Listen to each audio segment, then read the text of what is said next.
I'm back with you guys for Chapter 19, The Ziblings.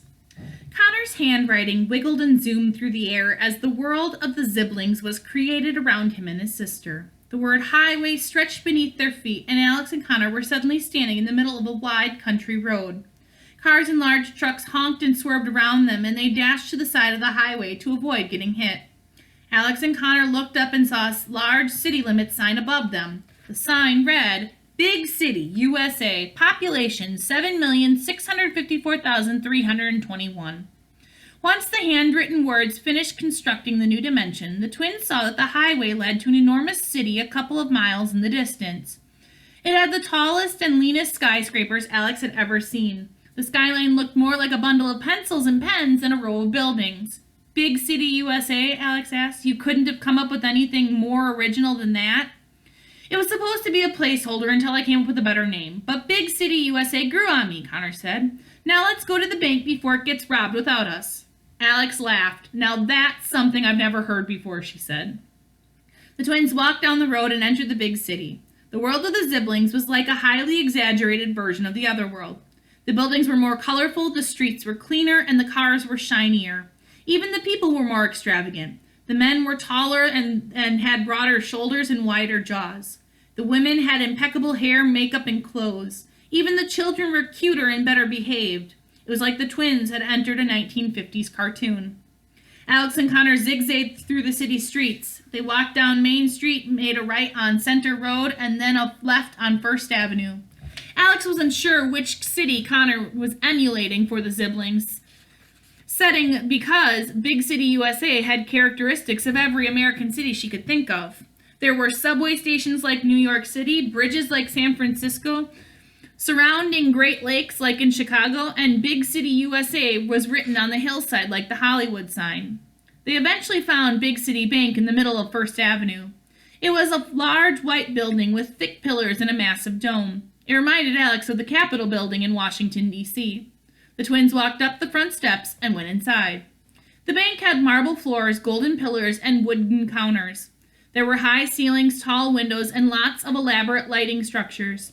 A long line of big city citizens waited patiently to be helped by one of a dozen bank tellers. There were also desks scattered throughout the bank where bankers helped other citizens open new accounts and apply for loans. No one appeared to have been rejected because all the applicants had big smiles on their faces as they happily shook the bankers' hands. Connor took his sister to the far end of the bank near the back door. He got down on the floor, lay face down, and put his hands over his head. Are you doing yoga? Alex asked. No, I'm getting ready, he said. We're just in time. For what? The robbery, he said as if it were obvious. It should be starting in 5, 4, 3, 2... 5 armed robbers stormed into the bank. They wore all black and had mouse ears and whiskers attached to their masks. The robbers fired their guns in the air to get everyone's attention. It was startling even to Alex, and she had known it was coming. Everyone on the ground now, the largest robber shouted. Face down with your hands on your heads. No talking. Don't make me tell you twice. The citizens screamed and did what they were told. Alex joined her brother on the floor and copied his pose. Robbers threw big duffel bags on the wooden counters and pointed their guns at the tellers. Empty the safe, the largest robber yelled. And don't you dare try any funny business or I'll blow you all to the sky. The trembling tellers did what the robbers demanded. They opened the gigantic safe in the back of the bank and began filling the duffel bags with stacks of cash and bars of gold. What's up with the ears and whiskers on their mask? Alex whispered to her brother. It's part of their gimmick, he said. These guys are called the Rat Pack. They're the most infamous bank robbers in Big City, USA. The tallest one's name is Frank. He's the leader. And then there are his henchmen, Sonny, Dean, Joey, and Peter. Just like the Rat Pack from the 60s, Alex said. Connor scrunched his forehead. Dang it, he said. I thought I'd made it up. I must have heard about it from someone.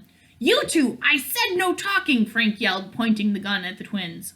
Alex and Connor went silent. The Rat Pack walked around the bank and patrolled their hostages. They nudged the terrified citizens with their feet and laughed wildly as hostages cowered and squirmed. After a few minutes of lying uncomfortably on the floor and watching the robbers torment the men and women, Alex was very eager to see the Ziblings come to the rescue. It was taking all of her self-control not to transform the Rat Pack into actual rodents. Connor tapped his sister and gestured to one of the windows. Alex looked up and saw the silhouette of a man wearing a cape. He He stood heroically with his hands on his hips. Alex was so excited to see a real superhero that her stomach filled with butterflies, but the feeling quickly subsided. It took a moment for the superhero to enter the bank, not because he was conducting a plan, but because he couldn't open the window. Finally, with a strong tug, the hero managed to pry it open. He crawled through the small opening, but then he stepped on his cape and slipped off the windowsill. He crashed to the floor behind a desk with a very loud thump. Everyone in the bank heard the crash and jerked their head toward it. The Rat Pack clutched their guns tighter and slowly approached the desk. The hostages waited on pins and needles, hoping it was someone who had come to their rescue. The superhero jumped out from behind the desk and stuck the same heroic pose he had held in the window. Upon a closer look, Alex was surprised to see he was actually an adorable boy no more than 12 years old. He wore a sky blue suit and a dark blue mask with matching gloves, boots, and cape. He had messy dark hair, plump cheeks, and green eyes. Upon seeing him, the robbers snickered and the hostages all lost hope. Apparently, no one had much faith in this hero's capability.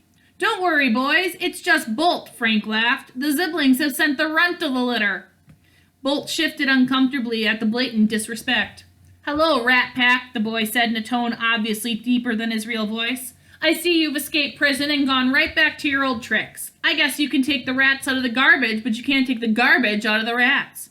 "But you can't take the garbage out of the rats," Frank mocked him. "You really need to work on your playful jargon if you want to be taken seriously." "And you need to work on following the law," Bolt said. "Good thing there are people like me to put you back in your place."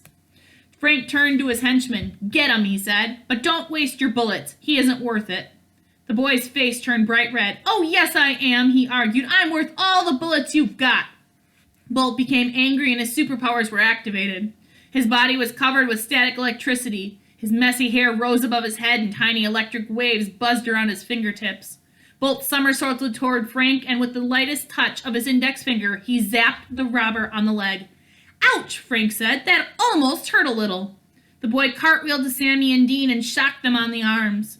He dived to the other side of the bank and zapped Joey on the nose and Peter on the ear. Bolt was very proud of himself, but his efforts did little to wound the Rat Pack. They just looked more irritated than before. "I changed my mind. Shoot 'em," Frank instructed. Bolt flew through the air to avoid the bullet, not with the grace of an eagle or a hawk, but with the clumsiness of a baby bird. His erratic flight pattern made it very difficult for the Rat Pack to aim their guns at him, so they flipped their weapons over and swung them like baseball bats. Frank knocked Bolt out of the air, and the not-so-superhero hit the floor.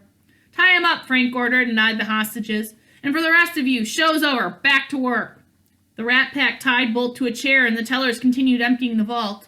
Eventually, the vault was cleared out entirely, and the duffel bags were bulging with cash and gold. The tellers handed the bags back to the Rat Pack, and the robbers headed for the door. Bolt tried to free himself from the restraints, but they were too strong. "This transaction has been a pleasure," Frank announced to the bank. "See you next time." Suddenly, a thunderous crash came from above. 3 more superheroes dropped in from the dome ceiling. The rest of the Ziblings had arrived. The oldest Zibling was about 16 and very athletic. He wore a bright yellow tank top, baggy yellow pants, and big sneakers and a headband. His muscly arms were bare and caught fire as soon as he touched the ground. The second oldest Zibling was a 15-year-old girl. She wore a pink suit with a built-in miniskirt. She had sandy blonde hair and was braided into 2 long pigtails. She had complete control over her hair and twirled her braids like the blades of a helicopter until she came to a safe landing. The third oldest Zibling wore a dark green suit and a leather jacket. Instead of a mask, he wore very dark sunglasses. His arms transformed into large feathered wings as he glided to the floor and then transformed back once he landed again. All the citizens, tellers, and bankers sighed with relief at the older Zibling's arrival. The Rat Pack's robbers simultaneously gulped and eyed one another nervously. Bolt rolled his eyes at his siblings' splashy entrance. He had been hoping to handle the Rat Pack without them. "Hello, Frank, Sammy, Dean, Joey, and Peter," the oldest said, acting as the Ziblings' leader. "Have you come out of the sewers for fresh air?" "Hello, Blaze, Whipney, and Morph," Frank said. "Have you come to save your little brother?" "I don't need to be saved," Bolt said. "Being tied up to this chair is part of my plan, which you guys are kind of ruining." The Ziblings ignored their little brother as if he weren't even in the room. They locked eyes with the Rat Pack and never looked away. "We've come to take you and your boys back to prison," Blaze said. "You belong in a cage just like all the other rodents." The Ziblings charged toward the rat pack and the robbers ran for the door. Morph jumped in front of them and transformed into a brick wall. His sunglasses were his only remaining physical trait. He was now blocking the robbers' exit, so they ran for the back door. Whipney whipped her head back and forth, and her braids wrapped around Sammy and Dean's ankles. She raised them into the air and knocked them into each other, and they fell unconscious to the ground. Joey and Peter aimed their guns at Blaze. He pointed at them, and 2 fiery geysers erupted out of his fingertips. The robbers were set on fire, and they dropped to the floor and rolled around to extinguish the flames. Morph transformed into a huge cage, and Whipney scooped up Dean, Sammy, Joey, and Peter with her hair and threw the robbers inside of it. They had caught all the rats in the pack except for one. Frank jumped over the wooden counter and ran to the back of the bank. He jumped inside the vault and locked the enormous metal door behind him. Blaze followed him and pressed his palms against the vault door. He heated the vault so much the door turned bright orange and melted away. Whipney reached into the vault with her hair and pulled Frank out and tossed him into the cage with the others. The bank hostages leapt to their feet in celebration. They cheered and applauded their rescuers. Everyone was thrilled the Ziblings had saved another day in Big City, USA. Everyone but Bolt. "You're in so much trouble," Blaze told his little brother. "Why?" Bolt said. "I had everything under control before you showed up." "You know the rules," Whitney said. "No crime fighting until your homework is done, and Dad doesn't want you doing it without us." "I can take care of myself," Bolt said. "I can do anything you guys can. You just never give me the chance. You never let me prove myself." "Prove yourself," the cage Morph had turned into said. "You can't get out of that chair." "How are you supposed to help people if you can't even help yourself?" Whitney said. Tears came to Bolt's eyes, and he looked away from his siblings.